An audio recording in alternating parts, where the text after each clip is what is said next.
Hello everybody, welcome back to the channel. So in today's video, I do want to speak about life without Frenkie De Jong, meaning Barcelona actually letting go of Frenkie De Jong in the summer because there has been so much speculation, so much rumors about Frenkie potentially leaving. And I know it's very uncomfortable to talk about Frenkie De Jong leaving, not becoming a Barcelona player no more, because we always saw Frenkie as a Barcelona player for the next 10 to 12 years. But it's starting to seem like Barcelona might go into the next season without Frenkie. So as we get closer and closer to the summer, it is starting to seem like Barcelona will be making one big shocking sale. And to be honest, Frenkie hasn't been the only one. We have also talked about Araujo and also Kounde. These three players here have been the main focal point. Now, of course, Barcelona are going to be selling other players in the summer, but if we want to make other big signings, of course, you're going to be looking at Kounde, Araujo, and Frenkie to sell and to make more room in our wage bill. And that is why the fans have been raging. They have been debating. Now, Ferran Martinez will clarify what status of Araujo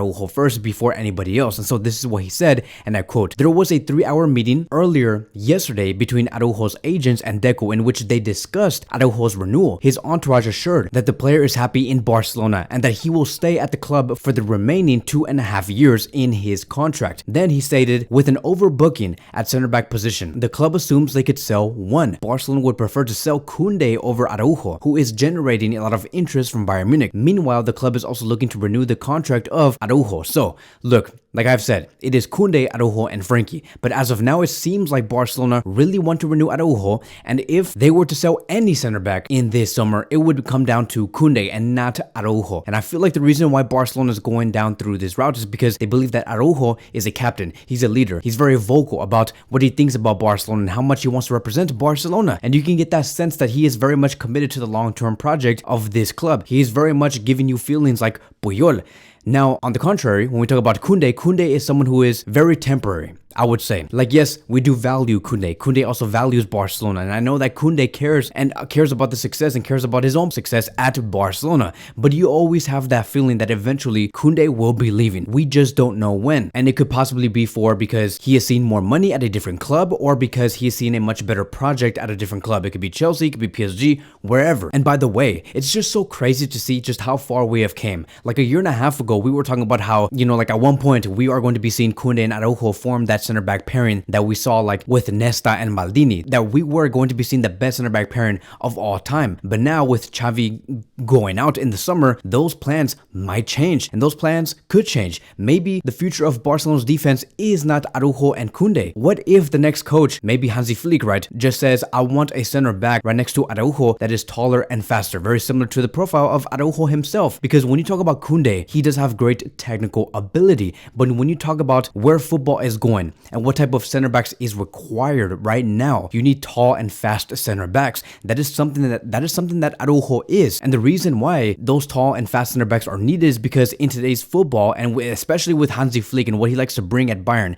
and to his teams, is he wants to have a very high line, like basically a suicide line, a very high line. And when you do have those balls going over you, whether it's a long pass or a long ball, you want to be able to occupy those spaces as fast as possible and to regain great defensive positions. But you need to be fast, you need to be strong, you need to be tall. Kounde is not one of those players. Araujo is. And that is why I do say, like, what if the next coach just says, yes, Kounde is a great center back, great technical ability, but not the profile that I am looking for, because I want a high line. And I want to be able to trust my players when they do distribute a high line. So that is why I do say, and that is why these reports are saying that if Barcelona were to sell a center back this summer, it would come down to Kounde, not Araujo. Now that we do have that out the way, now let's talk about Frenkie De Jong. Frenkie De Jong is the one that would be the most likely to be sold this summer. And I'm saying that because there's a great financial gain that Laporta could make here. And let's talk about that. Helena Condis wanted to state this, and I quote, "Barcelona is putting pressure on Frenkie De Jong to either renew or bring an offer to sell him, as his contract does expire in 2026. The club is impatient due to the uncertainty with the agent, who is in no hurry." So we heard this situation before. We know this whole game. You and me, right? We have all the experience in the world. Like you watching this video and also me. We know how everything's going to pan out. We know these agents. We know how they like to roll out. Like, cool. You want to be like that? Cool. We know the whole game. And I'm talking about Dembele. Dembele went through the exact same situation with his agent and with Barcelona. The agent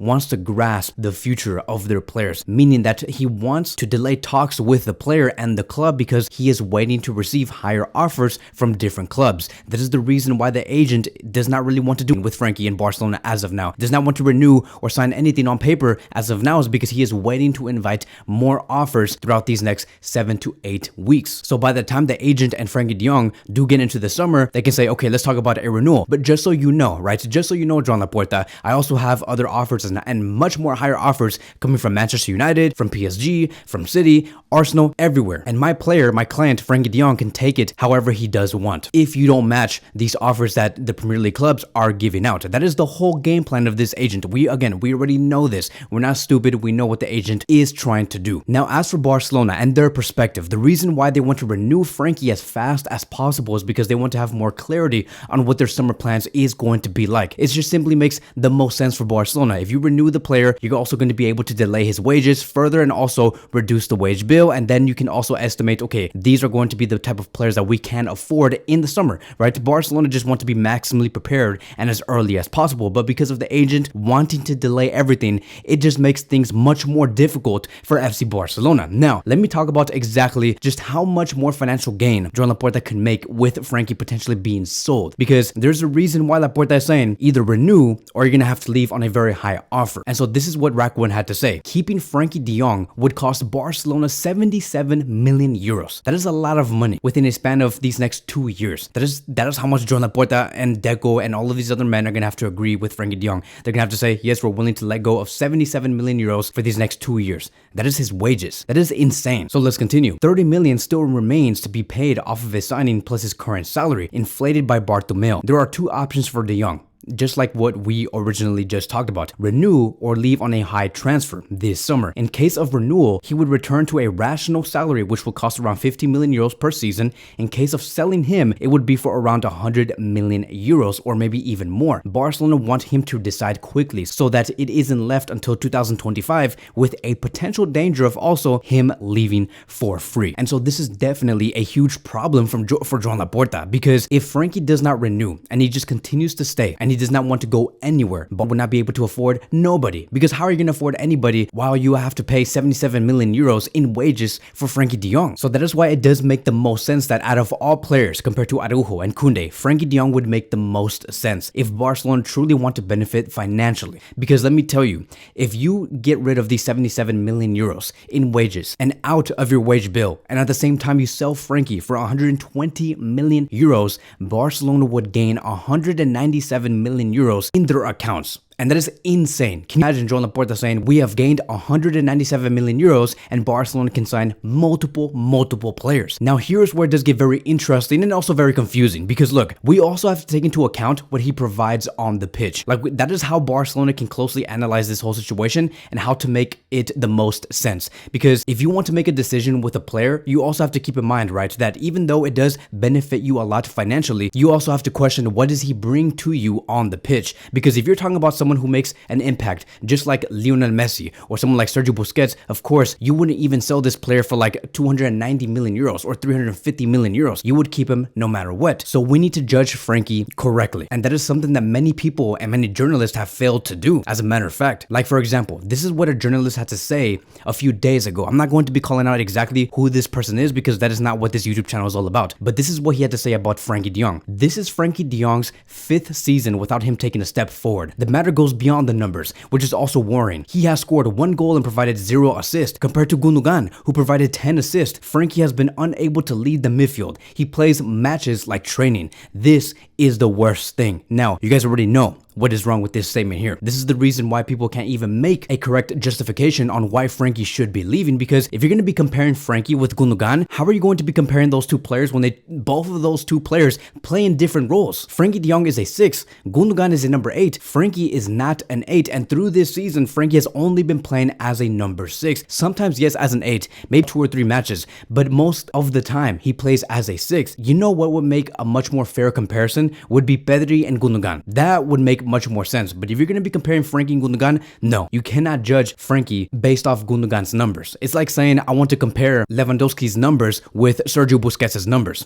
It just doesn't make any sense at all. So we have to judge Frenkie as a 6 and then say, okay, is Frenkie as a 6 worth it? Does he provide what a pivot should provide at Barcelona? So now let's go on to the next conversation. Frenkie is an amazing number 6 when on the ball, but from a defensive standpoint, when he has to defend defend. And when he has to defend like all of these wingers and Barcelona have to transition into the defense, that is where he does lack a lot. He lacks a lot from a defensive standpoint. And that is where we also do have to question, is there a better number 6 in the market that we can replace with Frenkie De Jong in order for Barcelona to improve off the ball? And we have to go through a defensive transition, right? Is there a better number 6 in the market? Because if there is, then yes, we're going to have to make some moves. But if there's not, then we're definitely going to have to keep Frenkie. But there are answers. There is players like Kimmich. There is players like Zubimendi or Rodri. But honestly, it's extremely hard to talk about this when we don't even know who our future coach is going to be like. But let's just assume that it's Hansi Flick. What if he wants a double pivot? Then of course, yes, keep Frenkie De Jong, because then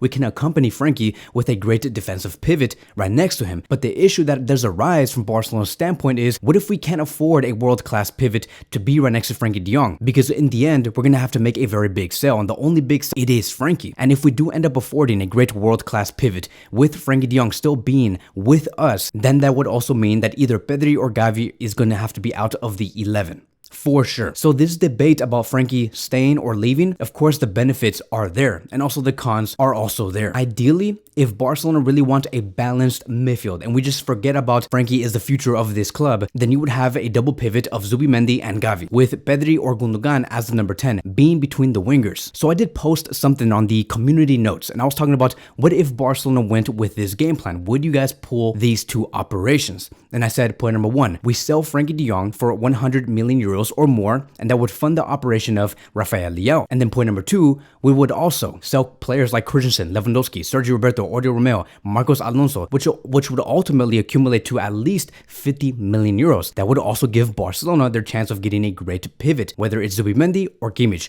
who are around 50 to 60 million euros. The reason why this is very much possible is because if we sell this much players, there's also players in La Masia that can take care of these spots. Like for example, if Christensen does leave, we have Kubarsi. If Marcos Alonso leaves, we have Mikhail Faye. If Lewandowski also leaves, we have Marc Gui. If Sergio Roberto also leaves, we would have Fermin Lopez. Now, I know that you guys are going to be saying, and I've seen the comments, you guys have been saying, but Kevin, you know nothing about football. Marcos Alonso and Sergio Roberto cannot leave for a specific fee because their contracts run out in the summer, which is true, but that is not what I meant. If you let go of Alonso and Sergio Roberto, yes, they will be leaving for free. But what's also going to be happening is our wage bill will reduce drastically, because in total, between Sergio Roberto and Alonso, on the wage bill, they do take about 9 to 10 to 11 million euros. Wiping that out would even further give us more opportunities to afford a great pivot or a great world-class left winger. And then as for our left back and right back positions, we would have Cancelo and Alejandro Balde as our options, with Julian Araujo, who is on loan at Las Palmas and has been doing amazing,